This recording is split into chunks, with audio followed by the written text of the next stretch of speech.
Yeah, one of those teams that lost was my team, man. So let me recap that game for you. The Dallas Cowboys lose by a score of 12-10 with New Orleans taking it 12 points to 10. The Cowboys didn't even allow a touchdown to the New Orleans Saints and still lost this game, man. The defense played pretty solidly, which is a surprise because I expected the opposite. The offense has been on a roll. The defense hasn't looked bad, but just hasn't looked great either. And it was the complete opposite in this game. The defense looked good, and the offense, although it didn't look bad, they made some key mistakes and just weren't able to win the game, man. And what do you attribute to that? I mean, you watched that game. Was it play calling? I mean, from what I hear and what I've seen clips of, it just looks like the offensive line, it had issues with the Saints' defensive line. Yeah, the defensive line of the Saints, really just kind of beat the crap out of the Cowboys' offensive line. That's been the strength of the team thus far. I noticed Travis Frederick had some struggles. I'm wondering how strong he truly is.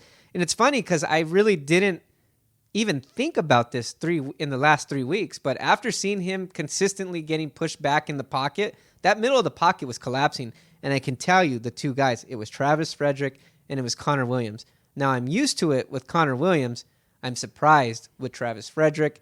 And I think that's even giving Tyron Smith some problems on the outside because he's next to Connor Williams. So I even noticed he even seems sometimes a step slow. And I don't know if that's because he's thinking that he has to cover Connor next to him. I don't know. I'm not watching the tape. I'm not breaking it down. I'm not in the meetings. But it's something that as a fan, I got to question because that offensive line is what let down the Cowboys for sure. The play calling was a little bit sketchy because Ezekiel Elliott had 18 carries for just 35 yards. That's 1.9 yards per carry. His long was 6 yards, and he only had one of those yards that went for above 5 yards on a carry. It was bad. Like, that's pretty bad. And you just wonder because you would have thought that from what I was watching that game and the bits and pieces that I saw of it, I kept thinking, okay, the Saints were able to move the ball at times, but then Teddy Bridgewater realized that he was Teddy Bridgewater and they would settle for field goals. Like, okay, if they keep settling for field goals like we predicted last week, sooner or later, Dallas's offense was going to click and bang, they'd get 14 points and that would be the game. And they did, but they just didn't have the possessions. I mean, the Saints played keep away for that entire second half for the most part. The Cowboys never got rolling outside of their first possession in the third quarter where they went straight down the field and got that touchdown with Ezekiel Elliott. But bottom line is what cost them as far as from an execution standpoint was in the first half with the Witten fumble hurt them because they were moving the ball. They were ready to score. And then, I got to say it was a bad call. I think Zeke's elbow was down on that 4th and 2 run, and the refs, didn't reverse it. And I think that cost the Cowboys too. But, hey, regardless, at the end of the night and on the stat sheet, it was 2 fumbles. And when you give up 2 fumbles in the first half and the Saints are playing keep away in the second half, you really can't get that offense going. And just from a personnel standpoint, I would say the Cowboys miss Michael Gallup a lot because you can see that the attention was a zone coverage that was shaded towards Amari Cooper. And he made a couple of plays, but it was nothing explosive. And, I mean, they played us perfectly. Sean Payton's a master. I give it up to him, man. So my question is, when it comes to this game, is it something that – are there any concerns? Or is it something like, you know what, wrong place, wrong time?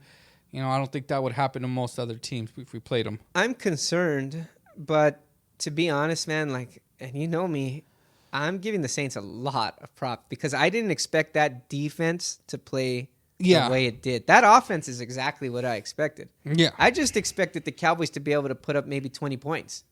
That's the way I saw the game, maybe 23 to 17 or something along that lines. And the offense, like I said, just the mistakes we made in the first half, I think they played a brilliant game in the second half. And it's just something we couldn't get going. We come to an age where it's the Saints defense that carries that team. In our lifetime, that's amazing there. That is not what we were saying 10 years ago when they went on their last Super Bowl run. Exactly. But Sean Payton, dude, he's got foresight. He can adapt. He's got adaptability. I think that's one of his strengths. Remember, he was the Cowboys offensive coordinator. We loved him in the Bill Parcells era. Oakland and Al Davis, gave him offered him a contract to be their head coach. He had the foresight to be like, I ain't trying to be the head coach of this dumpster fire. No. And he waited till he got an opportunity where he had full control like he does in New Orleans, where he calls shots. You know, Yeah. I mean, he has a lot of power in that organization. So I just think even from that standpoint, man, this guy's he's awesome. I'm giving them more props. I'm giving the New Orleans Saints more props than the Dallas Cowboys, more like, hey, the sky is falling. Yeah. And you talk to a lot of Cowboys fans, and that's not the case. And I'll tell you right now, man, if you're not happy that the Cowboys are 3-1 on the season, something's wrong with you, man. I mean, they still look good. There was mistakes were made, but it's not like we did nothing. No, and except in the run game. Yeah, and I mean, I think they're correctable. And you got to remember too, and it's the same thing with the Niners that I talked about for years prior. Is it's not just a young quarterback; it's a young head coach in Kyle Shanahan. It's a young defensive coordinator in Robert Saleh. When Robert Saleh took the job, he had never been a defensive coordinator before. So there was learning, there was growing pains, there was learning experiences. And I think maybe this is one for your offensive coordinator, for him to kind of like, okay, I get to see what works. Kellen Moore, this is his first time taking over the reins, and part of being an OC, especially it looks like the way Dallas runs it, where they have autonomy, he kind of gets to call the plays for the most part, is learning how to adapt when things aren't working. He's never had to adapt because things have always worked in these 3 games prior. Right. This is the first time he was hit with some adversity. Maybe they did things he didn't expect, and he kind of has to learn, okay, when this doesn't happen, what do I go to? Yeah. I just think that whether Scott Linehan's calling the plays or Jason Garrett or Kellen Moore or Bill Belichick or whoever you want to call plays for you, the bottom line is, I think when you can shut down the run with your front four, what options do you have as a play caller? I mean, the play action isn't going to work. No. The RPOs aren't going to work because they're not respecting the run because they got you covered. Yeah. And now you're asking Dak to beat zone coverage with 7 dropping back. That's not easy to do consistently. That's true.